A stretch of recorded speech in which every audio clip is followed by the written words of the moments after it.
To get into the game, Talon have their work cut out for them. It is, of course, Talon's own map pick.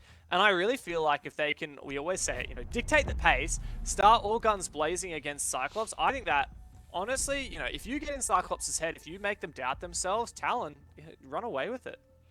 Yeah, I agree. Cyclops is certainly a team that's pretty susceptible to that. There's a lot of times that we've seen in the past, I'm talking a span of years even, where they sometimes have this big advantage and something will happen and the other team kind of comes back a little bit, chips away at that lead, and you can kind of see how it affects Cyclops' performance. They start to try things that are potentially more desperate than they normally would, or they'll rein it back in and actually play a lot more passive than they normally would, and a lot of situations it hasn't worked out for them. So certainly if Talon do get that early jump and really put the pressure onto Cyclops, it's really going to help Talon's argument for taking map 1.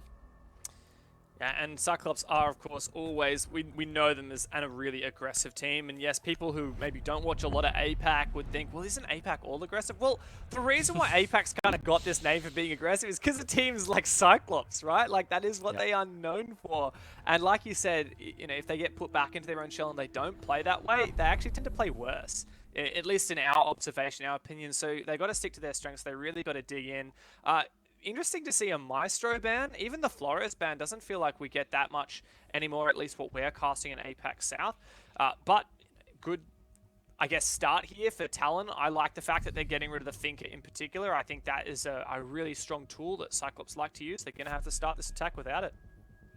Yeah, I think they're all quite good bans, honestly. I really like that, especially on Villa. The Kaid can definitely be a complication to have to tackle, obviously, on the attack side. So getting that out of there does make attacks a degree more simple. It's always going to be a little bit complicated, but yeah, I think these bans are great. And I really like the Flores ban as well, because those Rotero drones, they do have a lot of power. Like, there is just so much utility you can clear, shields and bulletproof gadgets galore. It's quite strong, and also forces you on the defense to bring maybe one of those more intel denial style operators like Mute or Mozzie. So it actually gives Talon that freedom, or both teams here, the freedom to kind of change up their defense lineups. Yeah, look, if there's any operator in this entire server that is getting me a little bit excited, it's seeing Anderson on the OSA. I mean, how good is that? I'm pretty sure this will be the first match broadcast onto the main twitch.tv/Rainbow6 channel and the Rainbow Six Esports YouTube channel where OSA has been allowed, because, of course, she came into play after Stage 3, and I don't believe we've had any broadcasts on this channel since then. So I'm really keen to see what Anderson can pull off with the OSA, knowing, of course, how good a shield player Anderson is. Infamous for his Monty, but also just considering the fact that he's now also got a gun he can use on top of that shield.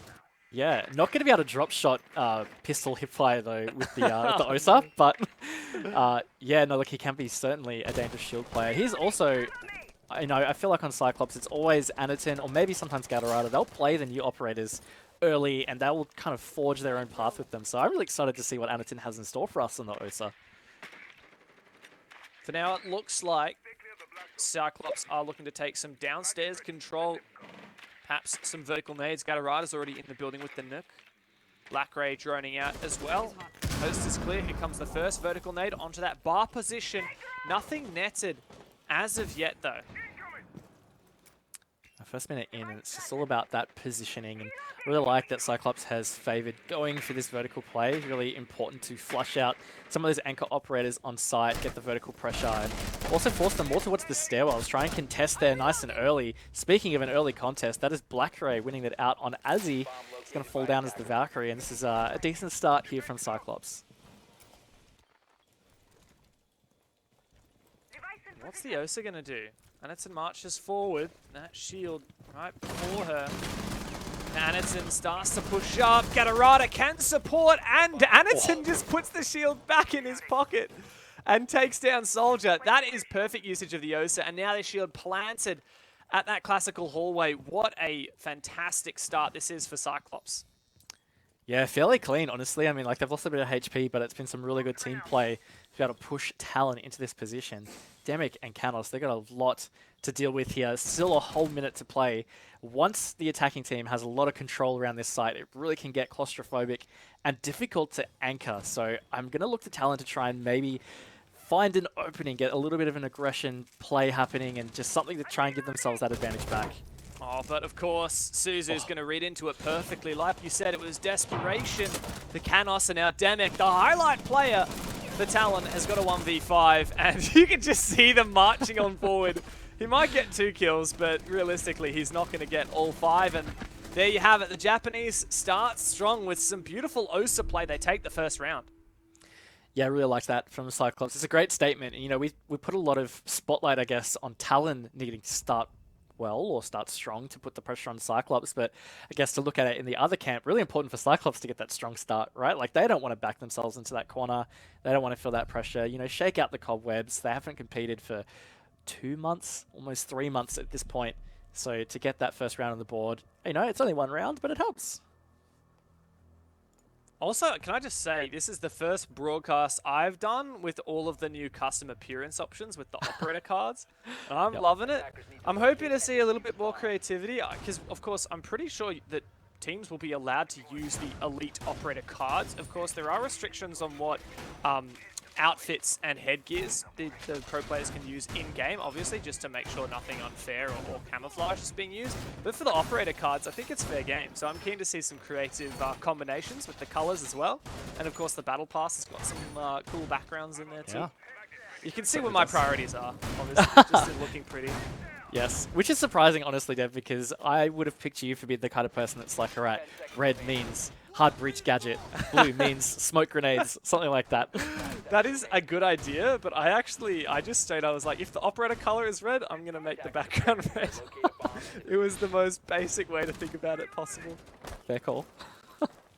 Now, something I just noticed, really looking into this attacker lineup, CAG, I mean, this is definitely what they're known for. Bring in the Blackbeard, bring in the Lion, you know, a couple of really frustrating operators to have to deal with as a defender. In particular, Gatorada on that Blackbeard. I can hear the DMR as well. That's a terrifying sound. Yeah, not quite as strong as it used to be. It got nerfed. I think it does only 61 damage these days. It used to do like 72 or something, but it's still a force to be reckoned with. And while Blackbeard is far from the meta, at the pro level, right? Like, it's split seconds make the difference between a kill or not a kill, and even the shield blocking 1 or 2 bullets can mean a gunfight won. And you got 2 of those shields, so at this level, you know, that's essentially 2 extra lives. I know a lot of people watching and be like, come on, Blackbeard's useless, just shoot the body. Not at this level. Yeah, no, it's all about that muscle memory, right? You're pre-aiming certain heights, you're conditioned to pre-fire at certain levels. It just gives you a degree of an extra advantage in a heads-up gunfight.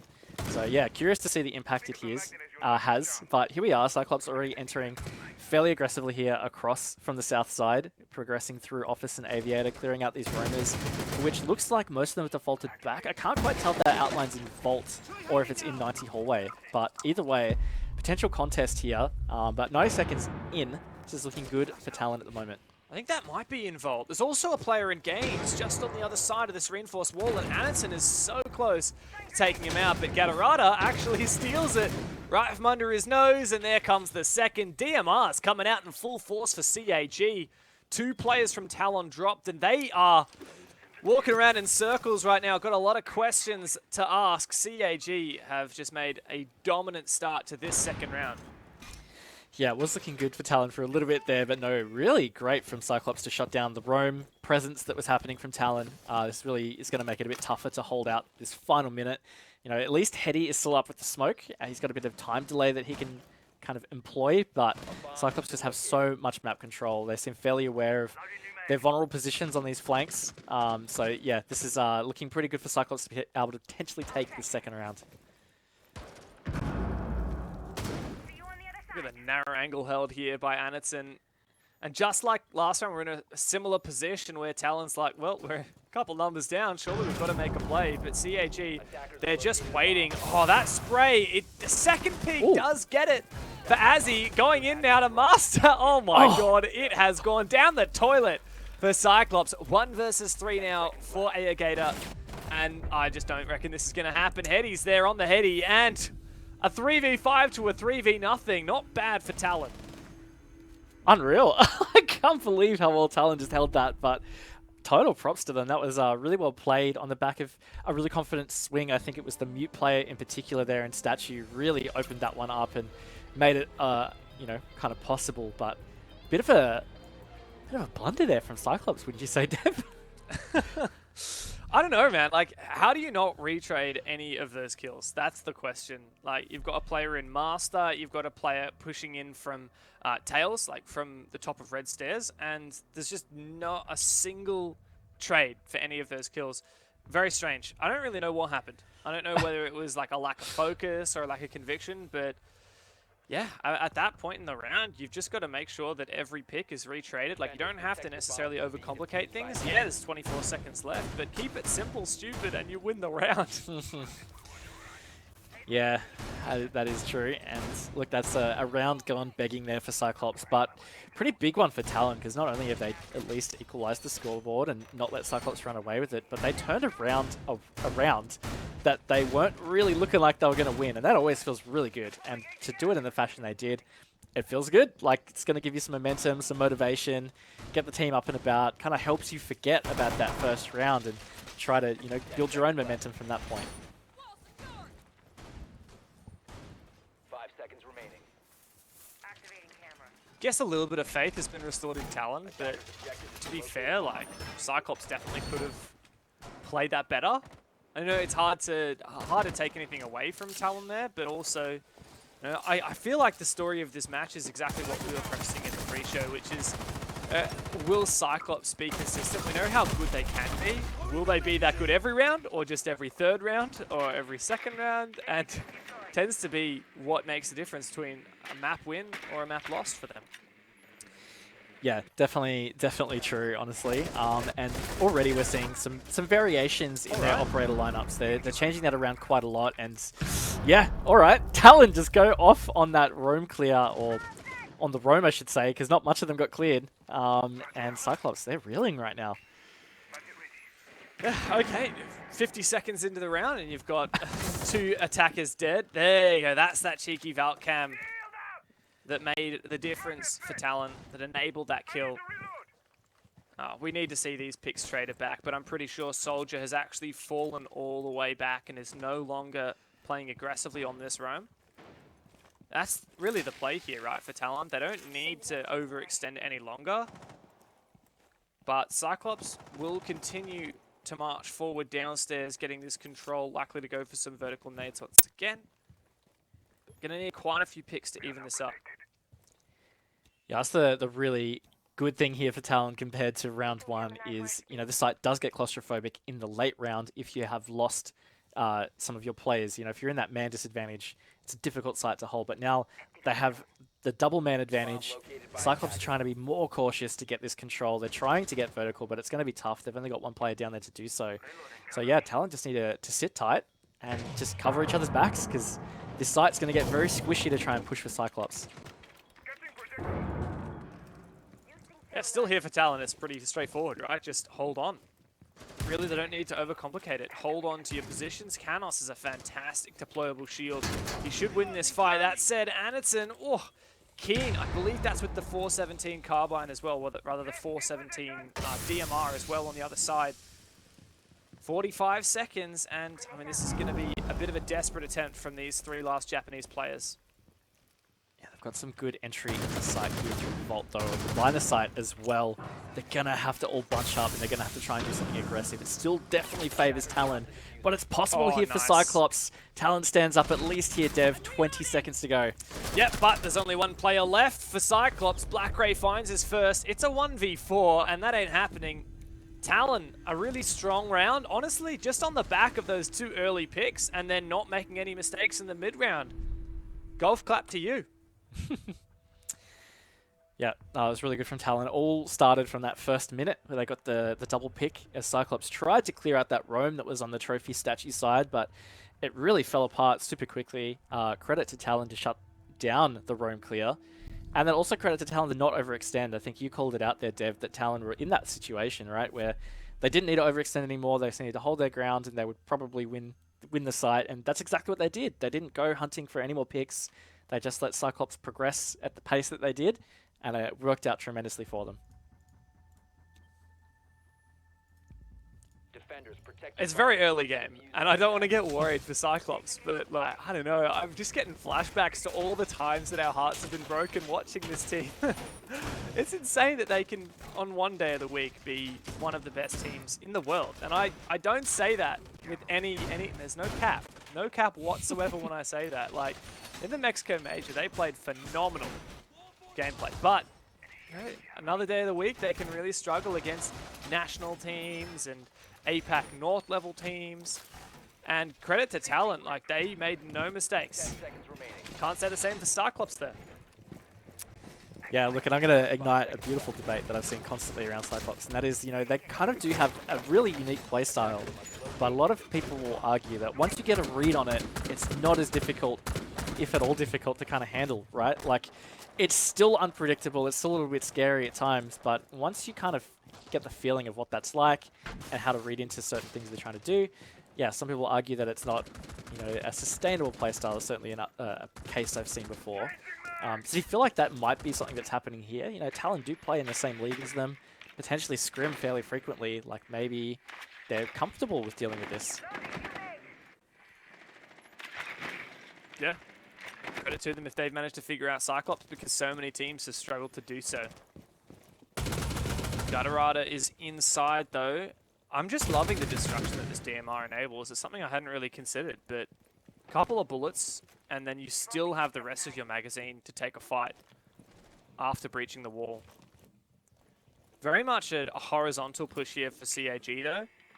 As you'll see, they're not really touching that top floor yet, which tends to be where a lot of defenders will reside, their ability to retake onto that site. This is, of course, dining and kitchen, the objective.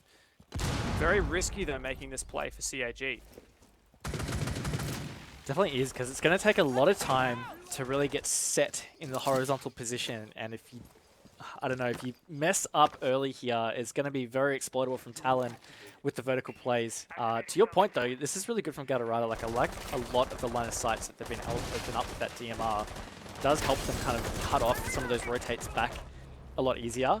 And here they are now trying to push up to this vertical. Heady's been taken down as that first opening kill. Cyclops really are starting to make this work, but they're counting down to this final minute. They're only just now really going to get a chance at this vertical pressure. So it's a storm that Talon could weather, but I feel like it's starting to swing towards Cyclops' favor at this point. And it may come down to this fight here. In Astro, you can see Canos puts a bit of bad words towards Bathroom, but then falls back, and okay, I don't know how that happened, but I guess Anderson repeats, and Canos was there waiting. As it's also able to get out of dodge. My God, it is messy! It is such a dog's breakfast, what we're watching right now, but Soldier's found a pick and found his way to retake Library, or reading for now. I mean, Cyclops, what am I watching? Yeah, definitely messy. Look, and it looks like Talon have all the info they need here. 20 seconds. They just need to sit back on side, and that's not going to help Cyclops' case. Oh, that is the worst thing. I love the late castle barricade. Blackray, though, will use the info to find a kill. 2 on 2. No, not happening. It's just Blackray left. Demic and Soldier to hold on. Blackray doesn't have very many options, and the pre-fires are going to mean that that round is over. Talon have gone up 3-1 here on their defense of Villa. Yeah, it's looking pretty good. And I think this is definitely a little bit concerning for Cyclops. That being said, you know, I feel like a lot of the pre-show, sure, it sounded like we were leaning mostly towards Cyclops. I feel like this map was always going to kind of more be the Talon map. I think it's the next two in particular where we'll really see what Cyclops is made of. That being said, can't count them out of this one just yet. But, man, since round one, it really hasn't been looking that great for them. It's getting very messy, and they are losing advantages just as quick as they're getting them. And what's funny is Cyclops have actually found the opening pick in 3 out of these 4 rounds so far, and only converted 1 of them. Even when they find that opening engagement, even when they get an early man advantage, they're just really struggling to retain that. And before you know it, you know, a 5v4 turns into a 3v4. And this, it's hard to watch Cyclops play like this sometimes, because they have been such a good team in the past. Now, it's not over yet. This is Talon's map pick as well. But with how Cyclops came out guns blazing with the OSA in round 1, we just expected more. Yeah. I think that sums it up pretty well. It's like we kind of just expected more at this point.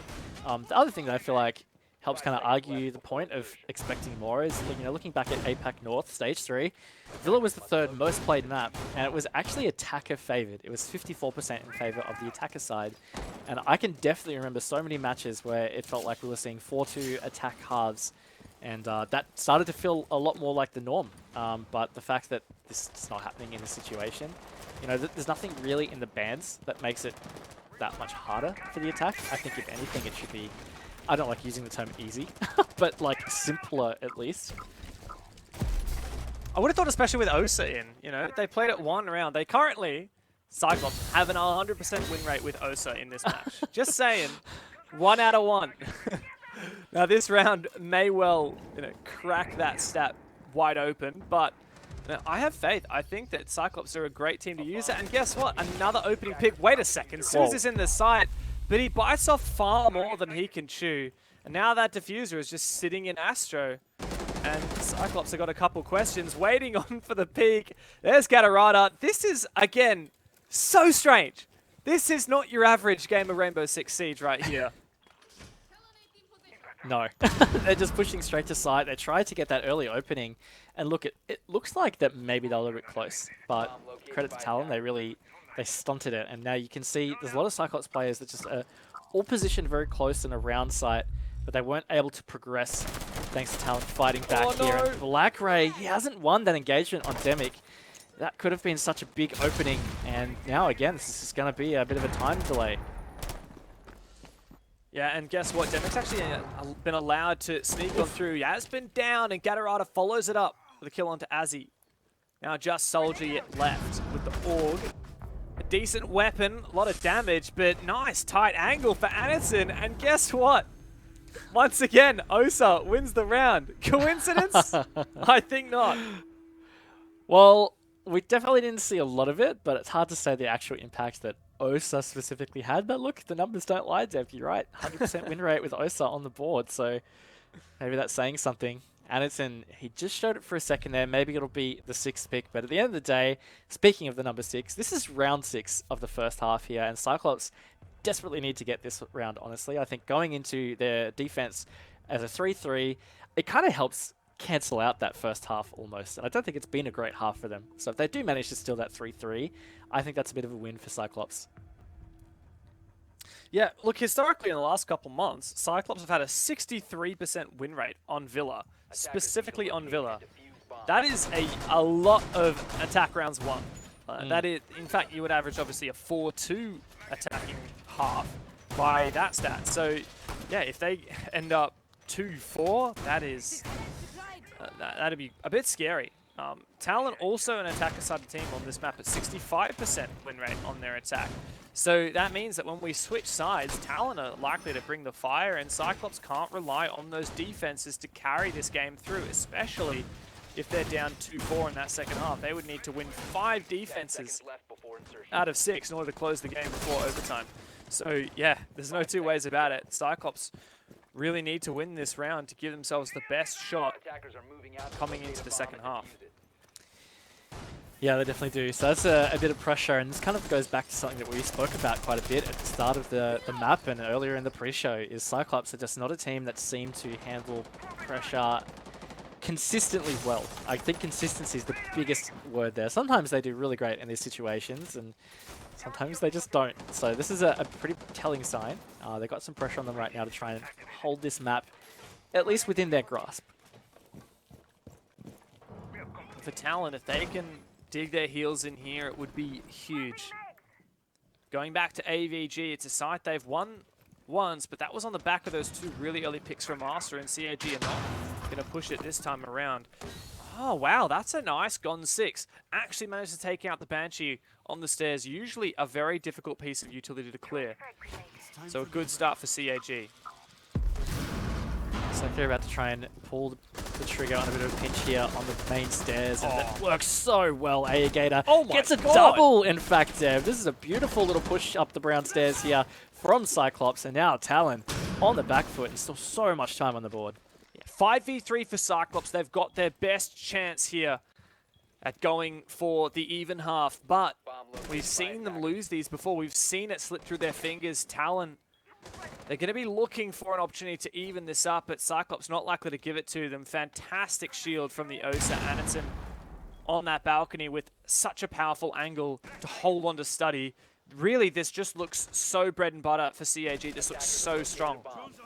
I'm really liking that use of Osa as well. You know, that's two really important line of sights that he can hold very safely from that Study balcony, from behind the bulletproof shield, the Talon 8 shield, in fact. But like, I think that's just really good usage there from Anderson. That being said, he's gone to reposition and gets tagged up a little bit. This is a really important point in this round. Cyclops have just under a minute now to try and finish this one off, but they've got a few of their players tagged up a little bit, so it's one of those times where Talon could really swiftly kind of equalize that man count. Yeah, and look, Talon have 90 control still with Canos, so this is actually for CAG. Like, they need to figure out how they're going to crack this site, because we've got one Talon player on each side and one at 90. Really, really strong positions. However, because there's only one in each of those positions, as soon as Cyclops put a bit of pressure on, they could well break, and indeed, that's what happens. Anderson goes forth, takes down Demic, the star player for Talon. Another one falls. It's just as he left, and Anderson can trade that kill back. Cyclops, they do a fantastic job of recomposing, and that's the half. 3 rounds apiece. And that is 100% win rate with Osa. Pick the lineup, Dev. So it must be that, right? Just pick Osa and you win.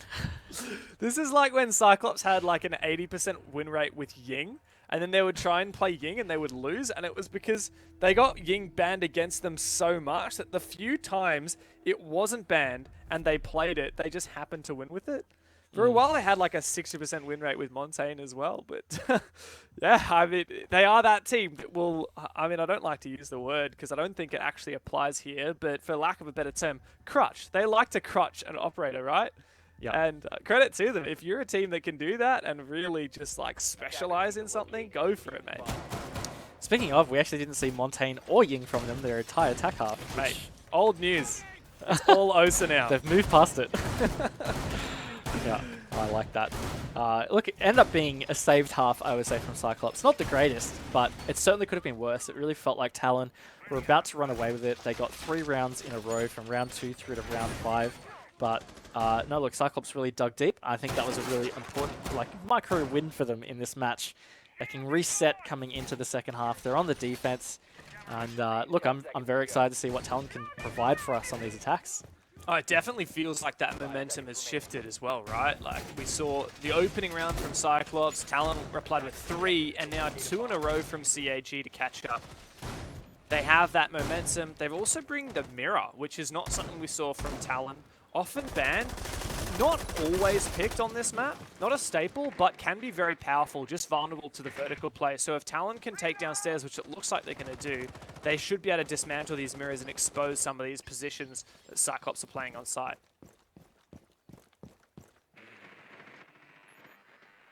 Alright, let's see whether Talon do similar attack procedure here to Cyclops. You know, that's the one thing about Villa that I still really like is, for most sites, there's a couple of different ways you can approach things, and it seems to work, you know, for some teams really well one way, for other teams really well another way. It's not like some of these other maps where we see where there's kind of the said thing to do, and you should probably do that, otherwise you're not going to win. I think that's the great thing about Villa. So, with Talon, bit of a slightly different approach, a lot more of a, I don't know what you'd call it, less vertical, right? I guess, to try and push out Study. That being said, I'm starting to see a couple players funnel in below. But we saw from Cyclops, they really pushed into the living and library as early as they could to try and get that vertical pressure. Yeah, and the other thing that Cyclops did is they tried to clear main stairs by funneling up the main stairs rather than hard clearing with U2, which is what Talon have done. They've already dismantled that deployable shield, countered those ADSs. Now they're going to try and take down this mirror window. This is a hard nade to hit, but it may well find a kill for its trouble. Oh, Anderson! You are lucky to be alive. That is the power of the heavily armored operators. And Anderson gets him back, this man. Absolute mad lads. Cyclops come to life. 5 on 3 for them. I can't believe he survived that nade and then managed to get a vertical pick in the end. Like, that's actually just nuts. And look, unfortunate for Talon. They've ended up losing 2 in the attempt of getting vertical. Now they are going to try and do this push up the main stairs to try and clear out this position. But Cyclops certainly not playing it quite as aggressive as we saw Talon, and it's just not going to work out. The C4 shuts it down. Demic tries to fight back, but it's all Cyclops at this point, Dev. I can't believe that's 2 separate C4s getting 2 kills in the exact same spot. Sometimes Cyclops, it works like clockwork. Sometimes they can pull off things, pull the rabbit out of the hat like Anderson did with that vertical kill. And sometimes they just know exactly what they need to do. Just as he left, 30 seconds in a 1v4. Let's be real, this is going to be traded, surely. Attackers have located a bomb. And, I mean, Talon have had a valiant effort, but it looks like Cyclops have well and truly gotten back on the horse. Yeah, your position is known, mate. You got 18 seconds. Looks like he's just going to take a tactical pause, run outside because he has no time to get anywhere near the site. Yeah, of course, Cyclops are going to hunt him down. There you go. Take that kill. Why not? Just have it. Why not? Yep. There wasn't too much that Azzy was going to be able to do there. So look, I don't mind the call to just sit back and just have a quick chat. It's only the first attack round as well, trying to get a gauge on exactly what kind of Cyclops defense they're going to be up against. And I think a couple of things just really didn't go well for Talon in that little attack there. In particular, they really could have had that nade pick early, and I think a lot of things would have been very different. So the fact that that just didn't go in their favor, I think that shaped a lot how that attack played out.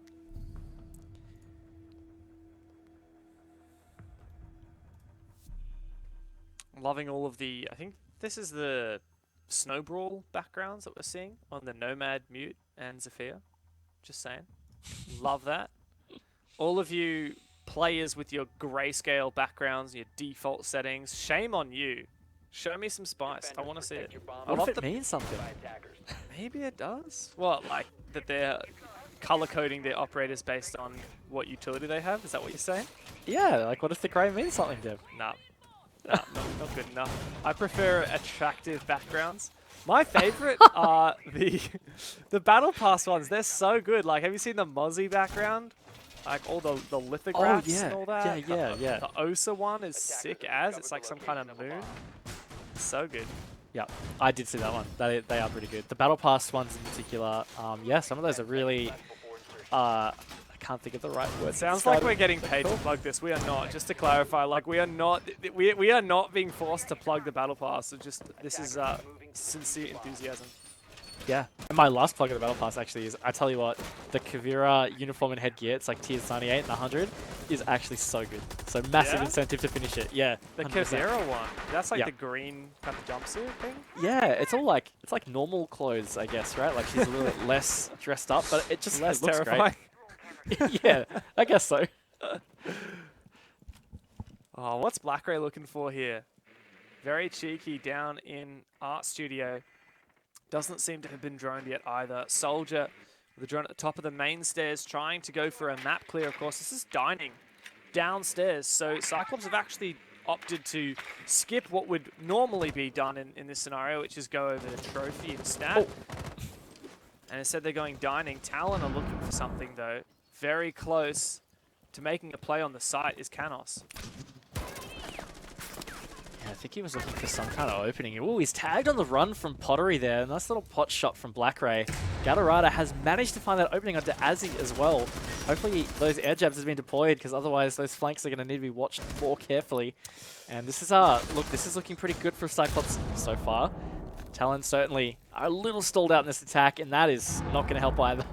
Yeah, wow. I mean, if there's any team that's going to bring the fire and go for those flanks once the Nomad's dead, it's going to be CHE. And just look at them.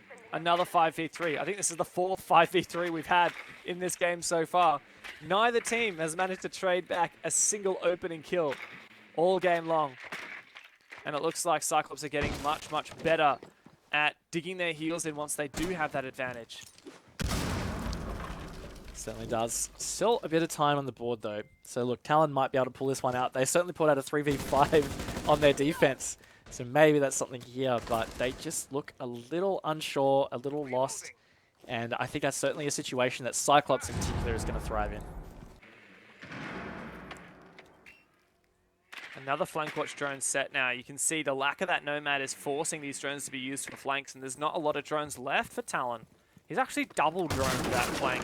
So worried about it, and that means that Demic's going to have a lot less info on site. No drones dedicated to actually finding these anchors, just dedicated to covering his backside. He gets the vertical, but I mean, it may well be too late for Talon here.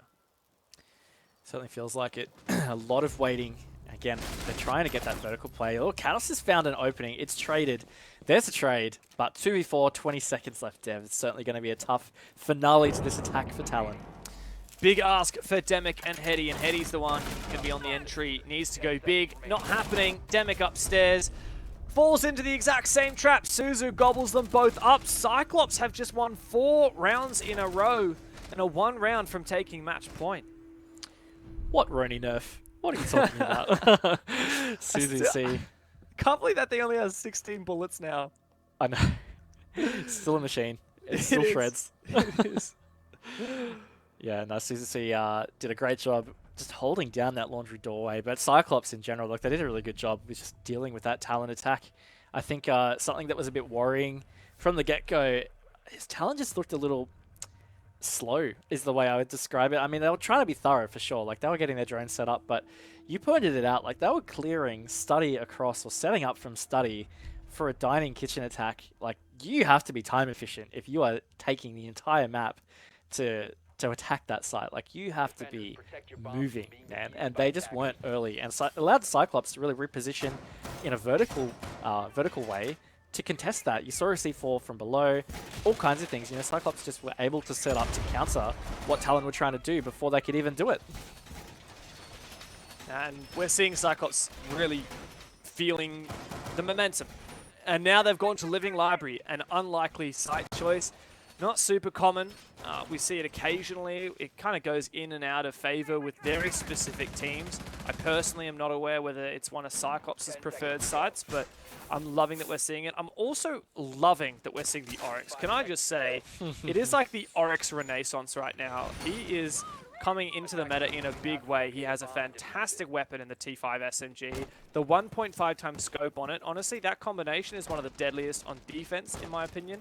On top of that, the ability to make rotates, he's got the secondary shotgun and bailiff, and he can jump up hatches. Like, what a fantastic pick. And he's an absolute Chad, so there's that too. He does not skip leg day, I'll tell you that much. No, I don't think he skips anything. Like, I don't think he ever leaves the gym. He's just there 24/7. Exactly. To pick back on your previous point though, that Living Library, I was actually just looking APAC North, Stage 3, regular season. Not once picked. It's really not commonly played in APAC North, at least from what we can see on those stats. Of course, I don't have everything in front of me, but the most recent is, yeah, no play of Living Library. So this is certainly the pocket pick from Cyclops here. I love that, but will Talon be able to deal with it? They've got to think on their feet. They find the opening pick. It's been a hell of a long time since Talon have found the opening pick. But now they have. They've also taken out Warden, another operator having a bit of a resurgence in the meta at the moment. Another operator with a fantastic gun and a 1.5 times scope, but taken down and ineffective for the rest of this round. Talon have got a good start, but they're going to need to keep inching towards this site and clearing some of these anchors and pivotal roam positions. Yeah, this is where I always find attacking Living Library can get a bit squishy, right? Like, you start to surround the site, maybe you've got a little bit of vertical pressure, but it's this final kind of push in to get the teeth for the plant that can be quite challenging. And most times that plan actually comes from the Living side, but it looks like Talon are mostly shaping up for Library, which is quite unusual. I feel like most of the times this is attacked at a comp level. You see them go for plants on the west side, take control of kitchen. Oh, Oryx has been spotted. Aegator doesn't see the drone, takes a bit of damage from Soldier all the way from Art Studio. Talon are, once again, like you said, surrounding this site, but they haven't made the plunge yet. And it's starting to get time where they need to really make a move. And you can see here, Hetty and Soldier, they are on the brink of doing so. They've got this access, but... Oh, he missed him. Oh, you're right. He did miss him. This could be a massive oversight from Canos. Canos is actually going to hit on Repel instead, and Soldier finally takes down Annie. Here goes the push and the plant to come out, but Soldier's got to win his one to cover the plant. Gatorada finds it. And now, Kag actually just spring into action. It's back and forth. I can hardly keep up. Gatorada in the 1v2. Oh my god, for the 4K now. And the 1v1 clutch. As he has got to make good on what his team was able to achieve earlier in the round. Otherwise, CAG will have the match point. Gatorada to rotate downstairs as he does not have the diffuser. And there is no time. Cyclops, thanks to Gatorada, they win that round out of nothing. Now, I kind of threw my hands up a little bit when Gatorada dropped hatch because I was like, giving Azzy complete sight for definitely like 10 seconds. But I guess there was a call there, no diffuser, and I guess they must have had info on diffuser. They knew Azzy wasn't going for it. So safe play in the end. I don't know, I feel like it still could have backfired, but at the end of the day, really good from Cyclops because Talon did a great job getting themselves access to site, getting an opening as they pushed through. They were certainly ready to really finish off that attack, but CAG, they re-aggressed, and look, it was really well fought from them to actually turn that round back around. Yeah, bit of silly business from Cyclops. They really toyed with us in the first half. They looked kind of garbo in those 3 rounds that they lost. We were very, very worried for them. Since then, they've won 5 rounds in a row. And, I mean, what's going on, Talon? What is going on? This is your map pick.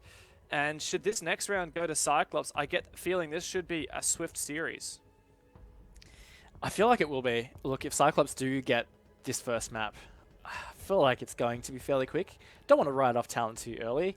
Again, we haven't seen these teams compete for a couple of months, so both teams are going to have been working on different strats, different maps, like all kinds of things. You know, we came into this feeling like Talon might have the upper hand on Villa, but ever since we've gone to the second half, it's just not seemed close to be like that at all. I believe that was a tactical pause by Talon.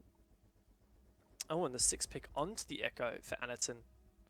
We're finally going to get to see Trophy here. This is the 4th different bomb site that Cyclops has actually attempted here on the defense.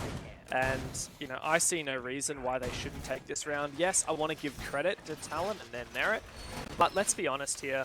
Everyone's thinking it. This is a 5th, 6th place APAC North team in Talon going up against a, you know, at their best, #1 team in APAC North, who's just had a spat of bad luck and a spat of bad form.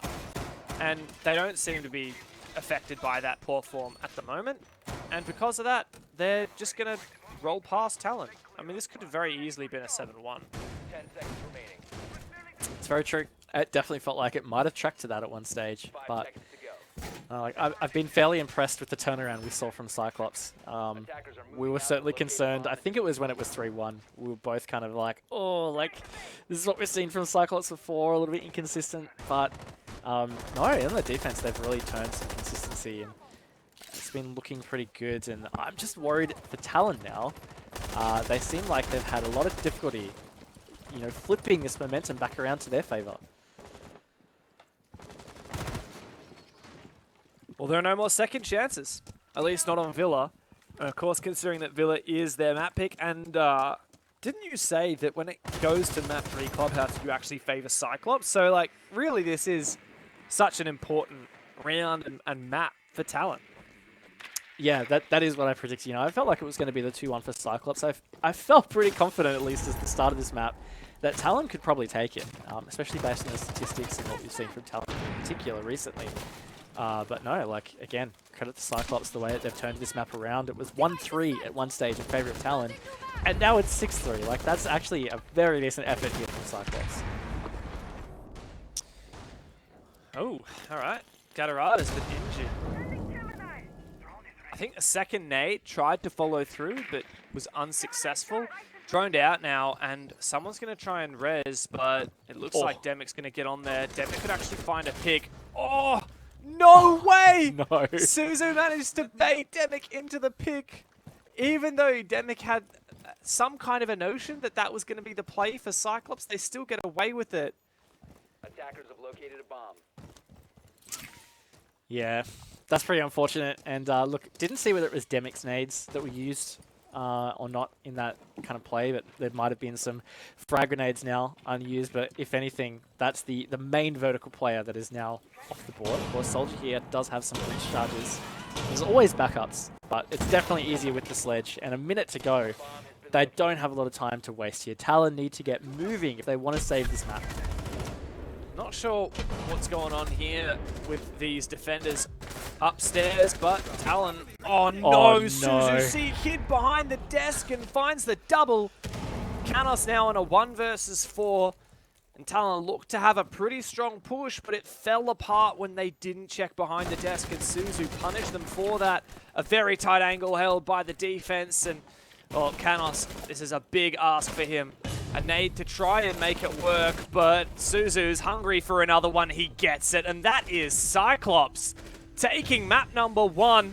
It looked sketchy at the start, but a fairly dominant 7-3 is the final scoreline. Yeah, they went 6 rounds in a row to turn that one back. Absolutely monstrous effort from Cyclops to really salvage what looked like it was going to be in Talon's favor. And this is a really big step forward for Cyclops here in this series. We felt like if Talon got the first map that we would be seeing the decider.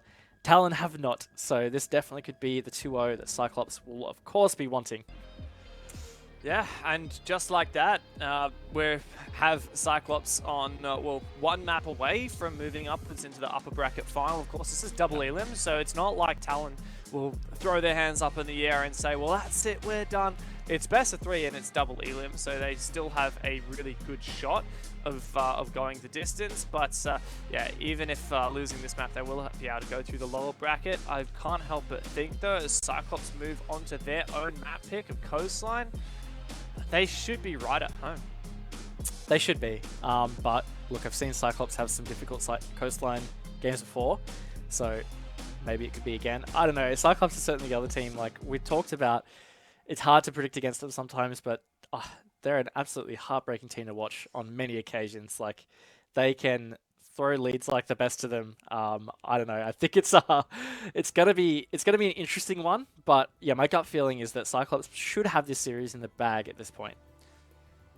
Yeah, and we can look back at some of the highlights from that match as well. And yeah, I mean, it was a fleeting moment, wasn't it? When Talon seemed to be in control. When they were on their form, it looked like Cyclops just really had no shot, but it didn't take much time for Cyclops to get back on that horse. I will say as well, you know, a couple of the big hitters from Talon didn't really see performing. Like, yeah, Canos is a good fragger, but even he like wasn't an amazing performer. Demic as well, a bit disappointed, particularly in that last round where he got baited into that fight with Suzu and lost it. Expected a bit better from Demic, and from Talon as a whole, like, yeah, a bit disappointing for them, no doubt, but they can't dwell on that for too much longer because Coastline's not long away. I think the other thing that really was hurting Talon through a lot of that map, and we didn't really mention it, is the entries. They only won 2 entry engagements for that entire map. Wow. Like, you know how important those engagements can be. That will really hurt you. So, yeah, it's unfortunate, and Talon are going to have to try and improve on that in map 2. It's a rough start, but of course, map 2 is a second chance for Talon and a shot for Cyclops to head early into that upper bracket final. Coastline is coming up in just a moment.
Best my average, there's a reason for that's a fact. So they snapping back, mad at the fact that I don't have a backup plan. I ain't need that. Outworking everybody when I relax, so I ain't tripping about none of y'all feedback. Every day I wonder when I'm gonna peak at, and that's why you count your blessing while I count that in my winnings. We take 50s and 100s and throw them up to the ceiling. Everything I envision, now everybody gon' witness. Only ain't stop till I finish, yeah. I feel on top of the world, I feel on top of the world right now. I feel on top of the world, I feel on top of the world right now. I always wanted the world, I wanna conquer the world right now. I feel on top of the world, I feel on top of the world right now. I feel on top of the world, I feel on top of the world right now. I feel on top of the world, I feel on top of the world right now. I always wanted the world, I wanna conquer the world right now. I feel on top of the world, I feel on top of the world right now.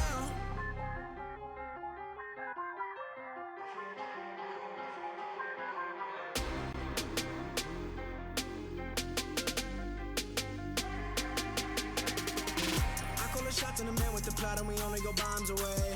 Ain't no one protecting my mind as a weapon, that's why I'm a dominate. Taking advantage of every second, now I ain't got time to waste. They all tryna sign my name, they want me to sign my name. Counting a blessing while I count that in my winnings. We take 50s and 100s and throw them up to the ceiling. Everything I envision, not everybody gon' witness. Only difference between us is I ain't stop till I finish, yeah. I feel on top of the world, I feel on top of the world right now. I feel on top of the world, I feel on top of the world right now. I always wanted the world, I wanna conquer the world right now. I feel on top of the world, I feel on top of the world right now.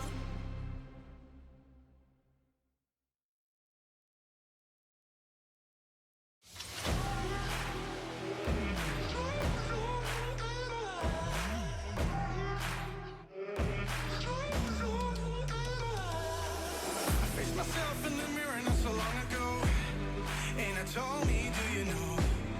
I told me, do you know?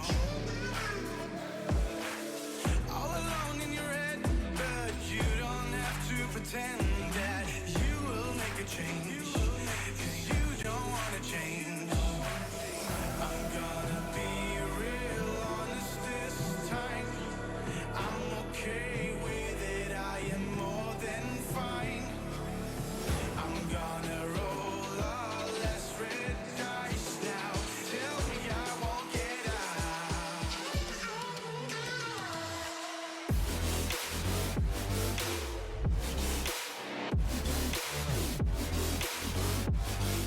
Tell me I won't get out.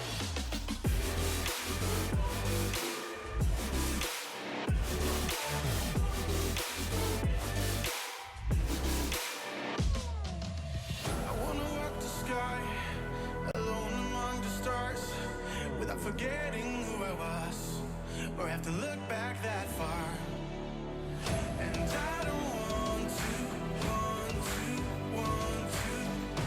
forget who, get who. And are you just fucking around in my mind one last time? I'm gonna be real honest this time. I'm okay with it, I am more than fine. I'm gonna roll all less red dice now. Tell me I won't get out.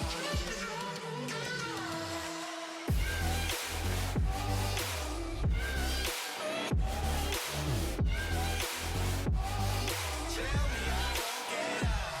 I won't. Trap me inside your walls now.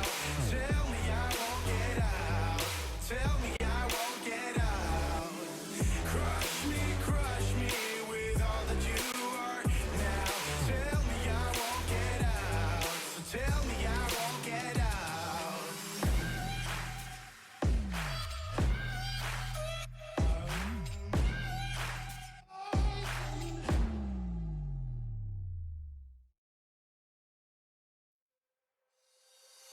You call my bluff for the last time.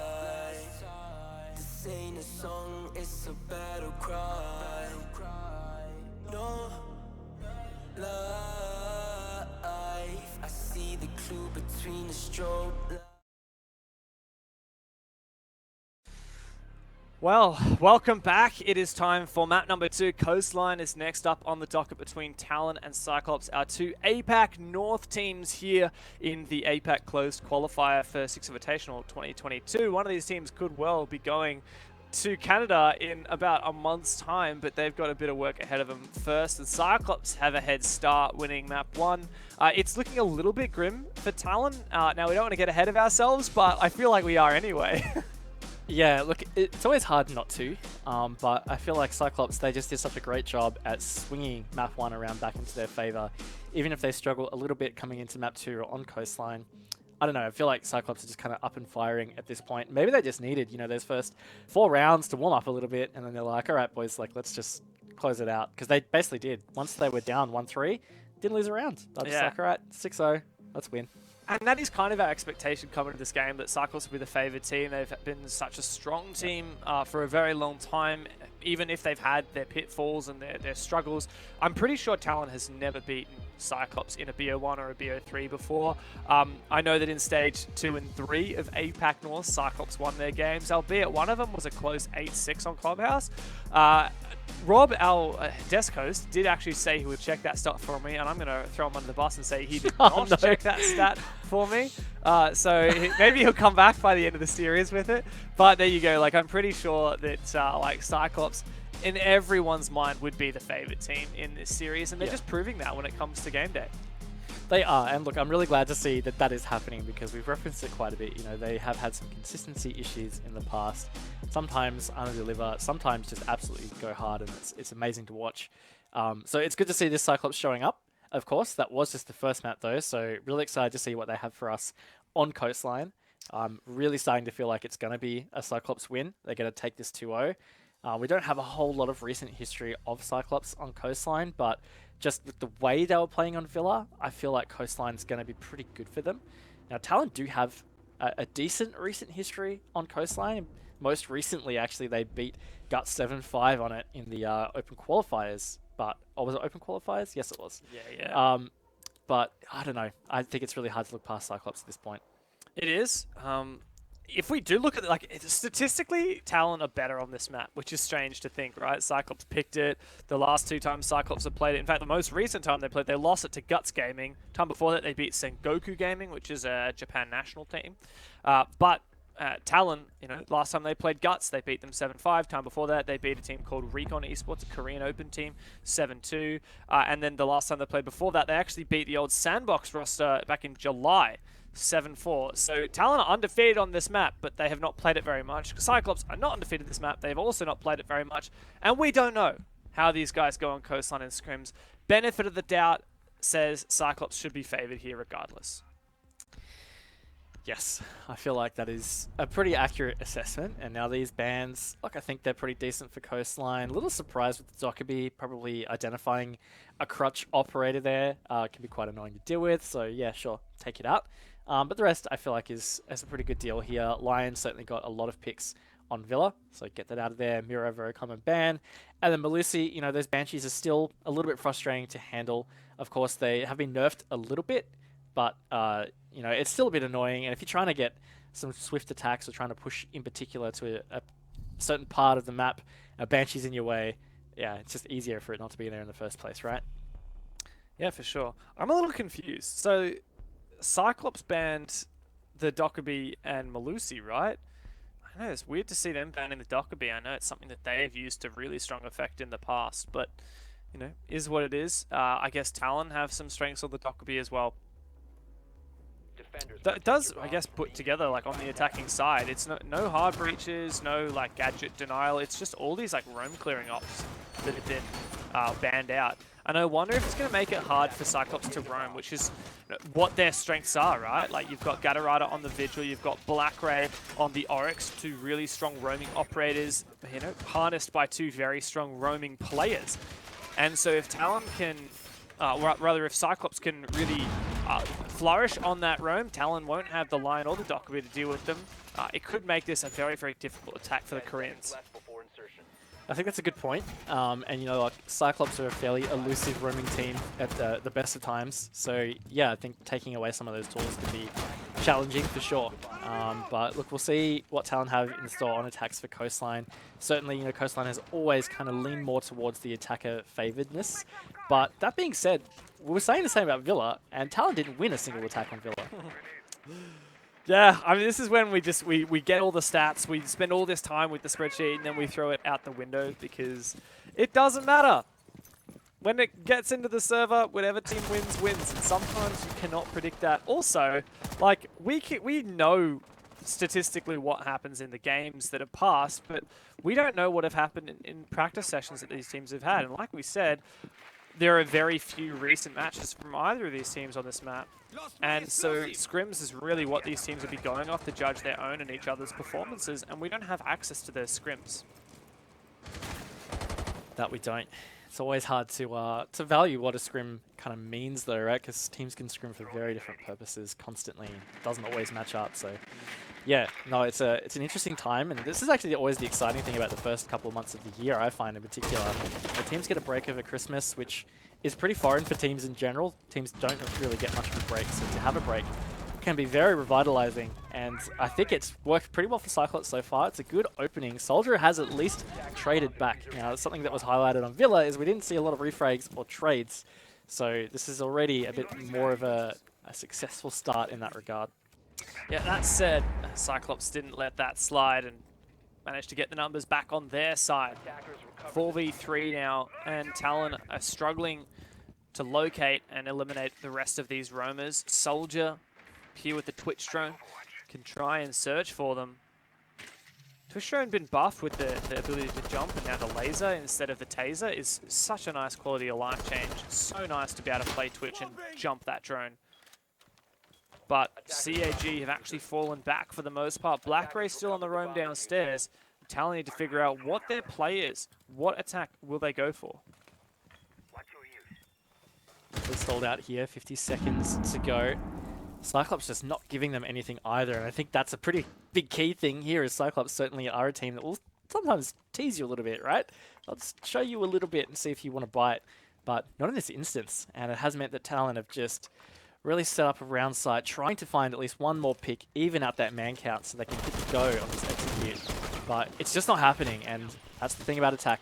You've got to make it work in your favor, in your time. 20 seconds is all Talon's got left. Not a lot of time whatsoever. And as he on this reverse repel will find the trade onto Suzu. Demic's found one. This is what we need to see from Demic. Now Blackray and Gatorada on the defense will have to hold on. Demic is going to send it deep, but CAG know full well where that diffuser is, and Blackray can just hold down, left click, wipe the floor with the last two Talon players, and that's CAG, a strong start on Coastline. Yeah, just continuing the strength that we were seeing on Villa. Also, the other thing I noticed, continuing the opening kill counts, just something, again, Talon have really struggled with these entries. They're not really having the impact they want. They did at least get some trades, but it left them in that disadvantage. So yeah, look, this is a good start here for Cyclops. If they can continue this momentum, they are really going to run away with this series. To remind you, that's actually the 7th round in a row, if you count Villa, that Cyclops have won. Talon, they've really forgotten what winning a round feels like at this point. Yeah, sad, but true, I guess. Man, they're on attack as well on Coastline, where, you know, Coastline's had not full rework, but like a bit of a change, a bit of a rework. And that has, I guess, made it a little bit more defender-sided, but you really got to be winning a couple attacks here on Coastline. I'd say even more so than Villa. And with Talon, I don't know, they need to get back on that horse. We just haven't seen enough from them yet. CAG are going to continue this loose roaming playstyle, which is not only distinctive of them, but also distinctive of this map. And I see no reason why that's going to slow down anytime soon. Yeah, tend to agree with you. So, look, certainly some concerning times for Talon, but even if they lose this series, look, they've still got a second chance. They can take some learnings from this. There's also something to be said about, I don't know, warming back up to competitive. Has been that couple of months kind of downtime for everybody. And sure, you can scrim a lot, but competitive feels different. And something else that's hidden different right now, Talon, they have an opening kill. That is something to celebrate. It was Canos on the Nook and Blackray off the board. And Canos, I expect, is a player who really vibes that momentum, like when feeling like they're playing well, because Canos obviously a fragger. And last round died first, so great to see that he's back on that and has now found a pick. Talon's also got a lot of control of Sunrise Bar thanks to Canos in this aggressive position. How much is he actually going to be able to do from it is the question, especially with someone above in Hookah. If they open that hatch, they can really control Sunrise. Make it very difficult for Talon to push forward. Yeah, a little surprising here actually from Azzy not opening the lobby door. You know, normally you would see a team open lobby door and you would use that to cut the rotate. You know, really deep line of sight there to kitchen hallway. Of course, it can be used against you as well, but no, we saw blue outlines running past that door twice, and if Azzy had that open, obviously they may not have run past the door in the first place, but you know, you could ask the question whether maybe that was another pick that could have gone in favor of Talon. Either way, he's opened the door now, and like you said, Talon do have some pretty good positioning here. In the first 90 seconds, they have done a really good job at surrounding themselves around site and around Cyclops' defense. They haven't really ascertained a lot of an advantage here in terms of the numbers. That said, I just jinxed poor Gatarada, who is completely destroyed. And Demic finds a double. Anaton are able to take one down with him. But a 4v2 now for Talon. Now Suzu upstairs could have an impact. He has been droned, however. Ayagator and Suzu, the last two left for Cyclops. 50 seconds. Yes, this is always a really hard one to anchor in as well. Kitchen and service is a real pain when you are the on-site players. So look, this is going to be tough here. Demic swings through. It's all on Suzu's shoulders here, Dev. And not going to land the shot either. Demic there, hot on that long line of sight. A good final reprieve now for Talon. I believe that's the first round of 8 in a row where they've finally won and finally pushed Cyclops aside for just a moment, had a little bit of a breather, and hopefully they can string a couple together. Yeah, it's definitely going to feel good for Talon. Also very symbolic or mirroring, I guess, the way that we saw map 1 go. You know, Cyclops got that first round, looked really good for them, and then Talon stood up, they won round 2, looked good for them, and they went on to win the next 3 rounds in a row to be 1-3. So lightning could strike twice here. It's following the same pattern at this point. But I don't know. We've still got a lot more of this map to see. And I'm seeing Penthouse Theater as the site selected here from Cyclops. Protect your bombs from being defused by attackers. Another unusual side pick from Cyclops. We saw Living Library on Villa, and now we're seeing Penthouse Theater. Personally, I love seeing this site. I think that we've seen so many different ways that it can be played, especially now with the reworked Coastline, the external VIP walls, which are now being reinforced. That used to be a window.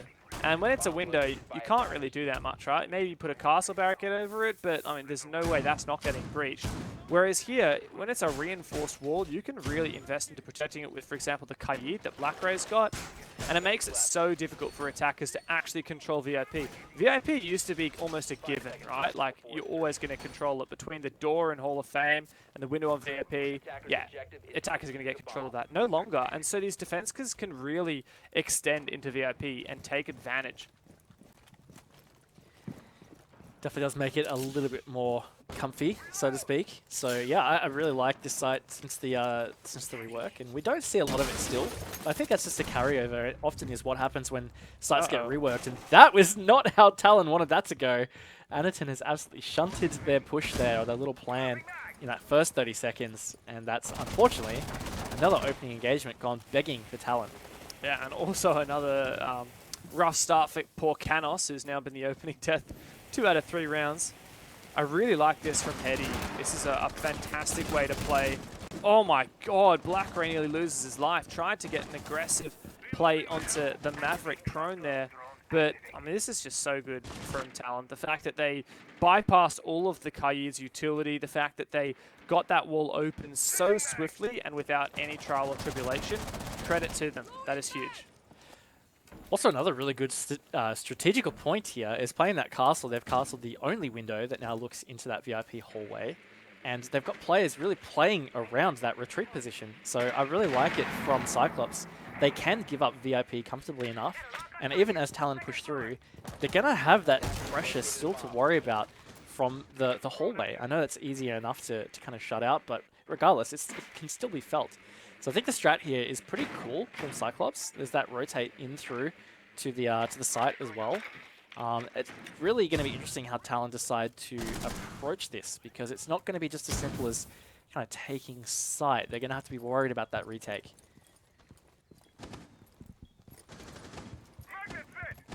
And Talon are kind of hoping to just hold lines of sight and find a pick here or there, but I don't think Cyclops are going to bite. I don't think going to overextend. However, 3 players from Cyclops are really low HP. Oh my god. The Twitch drone laser just injured Anderson. That is embarrassing, Annie. That is very, very embarrassing, and you should be sad.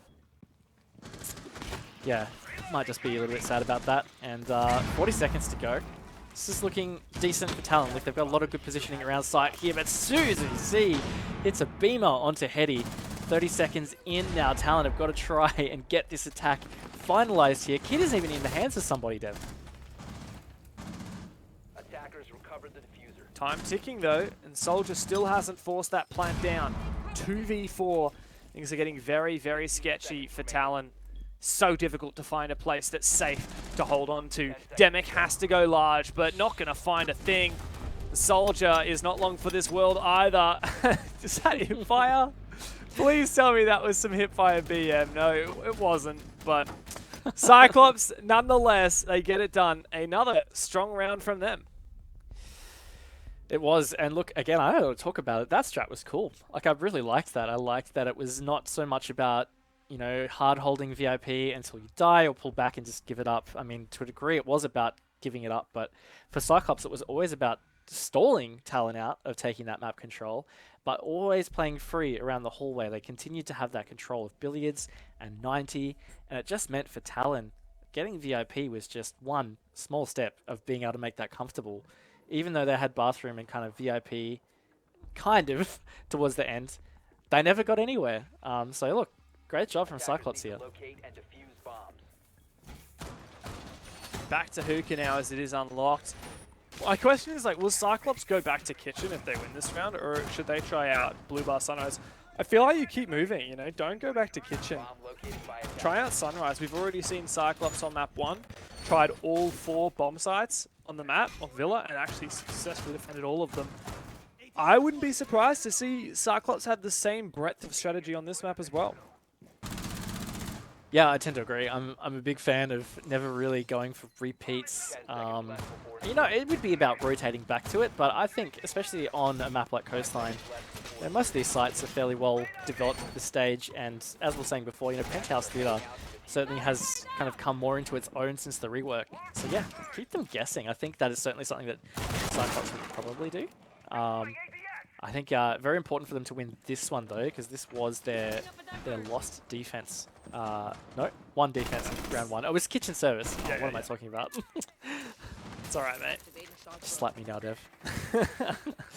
Maybe after the broadcast is done, alright? Oh, okay. Yeah, sure. Keep an eye on Talon though, because they are going to be red hot and fired up, because map 1 was their pick, they lost it. Map 2, they got a bit of a taste for it when they went to that kitchen service bomb site, but a lot of work still to be done, and that certainly ain't going to help. Talked about that beautiful T5 SMG with the 1.5 times scope, and Black Ray says, yeah, you mean this whole thing? Finds the opening pick, untraded. That's Demic off the board as well. Surely not another one. Black Ray feeling that pressure. Surely not able to escape as he can finish Black Ray off. My God, he got close to finding a second one there, though. Finally, a traded opening pick. Good that they got the trade at least, and look, I think Black Ray probably maybe overpeaks that a little bit, but at the end of the day, that's Demic off the board. He's certainly been performing fairly decent for Talon on this map. You know, we talked about him missing a little bit on Villa. He's certainly been better on Coastline, but to lose that in the opening, all the utility from the sledge as well, it's a bit unfortunate. And again, Cyclops certainly going to be happy with the way they've handled this entry from Talon. Yeah, that said, what are they really going to achieve next up on the chopping block? Looks like a lot of downstairs control, but it's more of a question of how do you use that. We're going to see vertical nades. We have 1 grenade left from Hetty, and 3 in total from the remaining members. It's a lot of nades to try and flush out, for example, the position in the bar in drinks. You know, one thing that I'm thinking about is the fact that that drinks bar is actually not destructible. So I really feel like Talon should just shape up for an aqua push and destroy that drinks bar. That's a good point. And look, I think that's the other thing too, is, you know, sometimes when things change on these maps, it can take a little while to adjust. You know, there's a lot to be said about when you're playing competitively or at this level, you get into patterns and rhythms of doing certain things certain ways, and it can take a little time for that to break. And given this is the first comp match in months for both of these teams, yeah, I think is a fair way to think that they're maybe approaching things still kind of almost like the old way. But yeah, this is still looking pretty good for Cyclops here. Susie down, but couldn't get finished off. The flank came through from blue bar, and that was exactly what Cyclops needed. Talon tried to force their way up Cool Vibe stairs, but it didn't work out as he left in a 1v3. Finds the first pick, but that's it. Defenders win. Cyclops hold on. And now they are 3-1 up here on defense of Coastline. Talon, I don't know, man. Like, I think that just tunnel visioning and trying to push up blue stairs, I mean, that is never going to work, especially when the defenders just rotate someone downstairs to flank.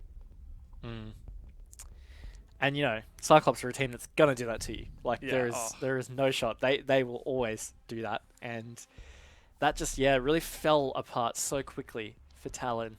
And again, it's off the back of some fairly failed entries. Still on Coastline, only one entry engagement going in their favor. Sure, they've traded 2 of them, at least when they haven't, but it's just not a good position to be in, losing players that early. It certainly doesn't help your attack procedure, and Cyclops have done a great job at capitalizing. Attackers have discovered the location of a bomb. You can just see every single round, the number of roaming ops they're bringing is just, it's such a high proportion. Like, look at the info denial you've got right now. Vigil, Mozzie, Mute, all of these operators denying info from drones. And on top of that, you know, Castle denies lines of sight. It's got 4 barricades these days. You've got a shield from the alibi, plus those prisoners themselves in their own way can be info gathering. So I think that Cyclops have just really mastered the art of being everywhere at once on this map and making it so difficult for Talon to find a way in. So, the spawn peek from Anderson. I thought he was about to hit that headshot. Doesn't quite net it. Almost hits it again. This would certainly be a bit of a nail in the coffin moment, I'd say, for Talon losing to a spawn peek. But they survive. But most importantly, they really need to find a positive entry here. They need to get this attack moving early and just give themselves that chance, that teeth in the push. Good drones here, though, in Sunrise. That looks like Talon will try and take this control. It's Black Ray holding on with some prisoners as well to boot. Doesn't realize how hard he's been droned. That's a really nice drone spot. The nade, though, falls short of both the Prisma and the player. Was that a nade as well that landed right in his head, or was that an impact from above? I think it might have been the latter. Black Ray really feeling that pressure, but happy to hold on for a bit longer, it seems. Certainly going to be happier now that he's got the opening pick once again for Cyclops. Black Ray just doing such a great job here down in Sunrise, 2 rounds in a row. This is the location he has found that opening pick. Galderada's backed it up for another. Port Talon, again, you talked about it. They're not being able to find a clean entry into the map here at all. And now it's just a 2v5. And you can just see the blood boiling here. Like, Black Ray is absolutely feeling it. He's maybe even going to run out and take down Heady. It looked like he was creeping closer and closer to that run out. Surely Azzy's going to die. Oh my god, almost the 180. The timing was not it there for Black Ray. But a 2v4 is still a tall order for Talon to push forward now with basically no ability to play for the vertical game here. They're going to have to funnel through, and it's going to be so difficult. Yeah, and with a minute to go as well. Like, that's actually a lot of time for them to really struggle to make the progress here. They don't have the right operators to help them with that progress. You know, they could be able to put some vertical pressure on, for example, if Demic was still alive, but he's not. Stuff like that can really just at least help them coming into the closing phase of this. I just don't see this going any other way, but look, we've seen Talon win some pretty clutch moments in the past, and certainly on Villa they had a pretty big clutch of 3v5. maybe in the next 30 seconds they can pull one out. Attackers drop the diffuser. Oh, Heady, no, doesn't win his one. And, I mean, that makes it very, very difficult. On top of that, credit to Cyclops. They barricaded this doorway, and that made it very difficult for Azzy to push forward. And, okay, Azzy gets a second one. Just the pistol now. 15 seconds. In theory, it's possible. I think he's just fully flashed now as he walks straight into his own flashbang. Alligator and Gatorada have some fantastic positions, though. While they are separated, they're holding a good crossfire, and Azzy is just going to fall by the wayside. Cyclops up 4-1 on Coastline, and this is looking to be a very dominant series in their favor. Certainly is starting to really run away with Cyclops here. The horses are really bolting in this situation. Talon, I just think I felt so bad for them. You know, they really couldn't get an entry into the building. It's not about the entry kills necessarily. Entry into the building, they just couldn't really find a comfortable way in. And you said it before, Dev, you know, Cyclops have really mastered a situation here where they can be everywhere at any time or all the time. And Talon just, they have failed to adapt on how to deal with that. Defenders, protect your bombs from being defused Well, by final round of the half, and Talon, like, they could make it a 2-4 in theory. Even that is, would that be enough? I don't know. I feel like Cyclops could easily go 3-3 on their attack half, and if that happens, then they win this series outright. They have a chance to extend this lead to 5-1. If that happens, I just don't see Talon going 5-1 on their own defense. I mean, I struggle to see Talon going 4-2 on their own defense. So, like, this is going to have to be a monstrous comeback for them. Even though, you know, I've seen worse scorelines before, right? But if you start to do the maths, like, we know where this is going. attackers are heading out. You would think so. And I want to feel confident in that. But I don't know, there's just always something about Cyclops that, I don't know, it makes me hesitant to be like, yeah, Cyclops got this. 100%. You think, oh, they definitely win this, and then you get flashbacks to their game against Fnatic in, was Exactly. it stage 2 playoffs, I think it was? That BO3 that went for bloody forever, and they were legit, like, they were throwing that. Like, they just... It was I in particular, cannot believe they did not win that. it was in particular Consulate. Like, they were up, they were down, they were up 1-6, 6-1, whatever, and they just, it went to OT, and then they lost that map on, it was just And then an they win the absolute next mess. map anyway, right? Like, they still beat Fnatic. They Yeah. It just took about 3 times as long as it should have. I remember speaking with Hybrid afterwards in the interview, and he was like visibly shaking. He was like, he's the coach, right? So he's sitting there watching these boys throw this game away. And then eventually they win it, and he's sitting there like, I cannot believe I had to sit through that. That is the experience of being a Cyclops fan, though. Like, Yes. you cheer so loudly, and then you cry, so you just sob and weep so dearly. Yeah. And so that is why I definitely feel hesitant to say, yeah, this is Cyclops, 100%. Feels like it will be. And Azzy almost killed himself with a frag grenade. Actually, pretty lucky that he didn't. But 90 seconds in, again, Talon, they have kind of struggled to get themselves some footing on this attack. They've started to put some pressure vertical here through the window into Hookah. They've got some players stacked up around Sauna to kind of take Sunrise. But again, they don't actually have the full vertical pressure. Cyclops still just have so much freedom to move around and adapt to how Talon are trying to push this. Yep, and Canos drones out Anderson. Anderson spots the drone and reads Canos perfectly. Lands the shot as well. Now, there is, in theory, a bit of a trade, but Anderson just finds the trade straight on back again. Oh my god, when will it end? When is it going to stop? Talon in a 3v1. And after 2 minutes of nothing, we have 15 seconds of everything. Black Ray needs to deny this plant. Otherwise, it's going to be a very difficult retake. Goes to the player in the corner, wins that fight. 2 more to go now as Heady goes down. Black Ray's going to try and stick it, but it's a very dangerous game he's playing right now. He spots them both. No, get off your cameras! God damn it! And Soldier clutches it. What on earth was that? Fat Finger, I would say that definitely looked like the panic Fat Finger. I reckon he hit reload. I don't know. I'm going to guess that he went for the reload before he swung again into Sauna and just, yeah. I don't know. That was scary. Look, either way, props to Talon. They really fought back well. They didn't win the entry engagement, but they found some momentum. They pushed off it into Sunrise, got that plant down, and of course they secured the post plant. That's good, because that half was a bit of a disaster for Talon, and to look at the scoreboard as 4-2, look, it's not great, but certainly better than 5-1. Yeah, a lot better than 5-1. But the fact that that was even close, that 1 versus 3, like, Yeah. how does that get close?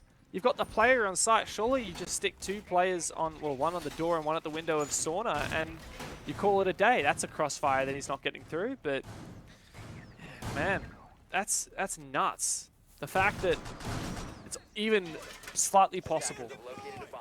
Now CAG, they teased out the Monty, Anderson 6 picks off of it onto the Ibana. Something to work with now, and Cyclops, they only need 3 attacks here, and I'm fairly confident they're going to be able to achieve that. Yeah, me too. You know, Cyclops, certainly one of those teams that, for the most part, will generally kind of excel on their attacks. Something about the chaos of it, I think they really thrive in. So I feel like that's going to be the case, but look, you never know.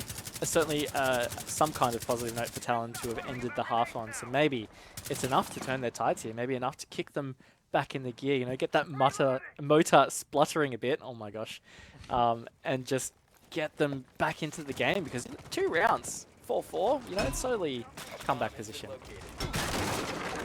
It starts with their own clear though here on Hookah Billiards. From across the map, nice reinforcements on VIP, but a swift drone will tell Cyclops that it is free real estate. And they start to proceed on forward. Could well be a VIP push here then. Got the hard breach to open up some walls and open deep lines of sight into the objective. Talon will feel that pressure once they do so. Again, first minute, yeah, Cyclops just setting themselves up. A lot of Coastlines kind of like that, but less so, because you can't sit on the roof and hold those angles anymore. You can't really look for that first pick from the roof as much. And first pick is actually going to go in favor of Canos. Absolutely annihilates Susie C. But Agator has found a trade. Oh my god! My word, again, trades back and forth constantly here on Coastline. Yeah, and I mean, Canos was on a breadstick, a single kill before that. Now he's found a 2K and really opened up this round for his team. CAG, even just droning up VIP, knowing it's clear, and then 30 seconds later, a defender rotates in and you lose a player because of it. Devastating. Like that is really devastating for Cyclops. Now, Canos, keen to find a bit more than the 2 kills he's already got, holding on to Aqua. Talon firmly have the advantage. Definitely a good position here coming into the last minute. Cyclops, though, they have made some progress. They still have key operators in play right here. In particular, Anderson on the hard breach. He has given himself some line of sight to assist his teammates. Agator with the Zofia, he's still got utility in the pocket. Gatorada still has 1 Adrenal Surge in the pocket as well. So certainly a lot in Cyclops' favor to try and finalize this attack and get it back in their favor. Bomb diffuser. This should be the push now as the Adrenal Surge Attackers recover the diffuser. goes out. Gatorada starts to push on forward. Agator there with him as well. Gatorada finds the double, the suppressor on the LMG, doing wonders. Gatorada for 3. It's all on Soldier. He's going to have to prove to be a field marshal to make this one work. Soldier, he can't even find the first. Cyclops out of nowhere, thanks to Gatorada, turn that round into a win.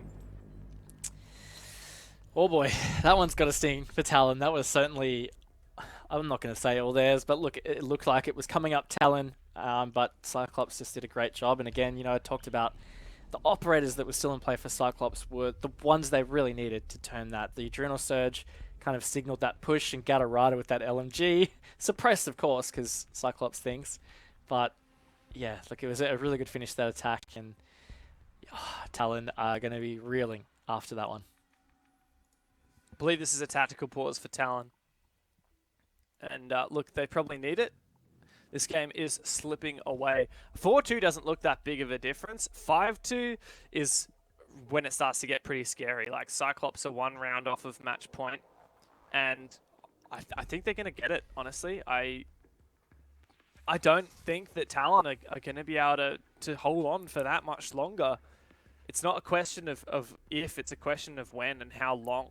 One step at a time, they've got to piece together these rounds. And even when they have the advantage, it seems they can't even do that.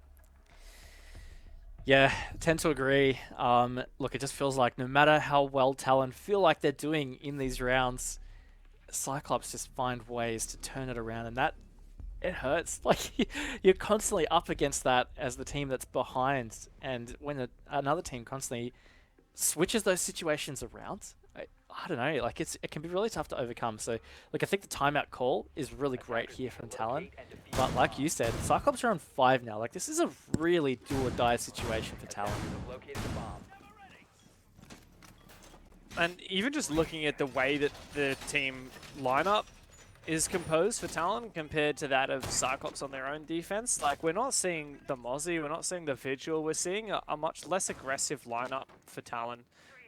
Yes, you've got like things like Aruni, but like, Cyclops didn't need the smoke. Why would they have picked smoke? For a lot of the rounds, they were just like really leaning into that roam game. And yeah, we did see an occasional smoke pick. Funnily enough, the only round where smoke was taken for Cyclops was the one of the few rounds that they lost on their defense. I just want to see Talon really start to control the map a lot more. And it looks like they might be doing that. A lot of players positioned off-site. Bring that fight to CAG. Yeah, I think that is definitely probably the play here for Talon. You're right. Like, they need to get up on the face of Cyclops, but Gatorada, once again, the confidence. He's just swung straight into blue bar. It's going to really put a lot of pressure into the way that this defense is trying to hold. He could even catch off this Sunrise player on the rotate, really isolate the Aruni player. And that's exactly what he's going to be able to do. So this is definitely a dangerous point for Talon. Jeez, that was a bit scary. Blackbeard finally managed to nade out Azzy. Gatorada was feeling all kinds of pressure. Hang on a second, there's a plant going down? And Blackbeard's found a second kill. Finally, Talon get themselves on the board, but Suzu marched into sight and now has a cheeky prone angle inside a service by the kegs. Blackbeard has found his 3rd one for the game, but has been traded now, and Demic finished off Michael. I mean, what do we even say? Talon in a 1 versus 3. CAG are just so much better. Match point for them, and that's the series almost done and dusted. Yeah, look, that one is... I feel like I've said it a bunch of times now, man. That's another round that's got to hurt for Talon. Like, they really seemed like they were going to be bringing this one back a little bit on the half, at least a little bit. But Cyclops has had another thing for them. Last 2 rounds have been insane, and that round in particular, very swift, very decisive, and Talon just had no idea what was going on. So, yeah, this is rough. 6-2 match point. Talon need to be perfect on 4 consecutive rounds. I think that is very unlikely to be happening at this stage. Yeah, tall order now.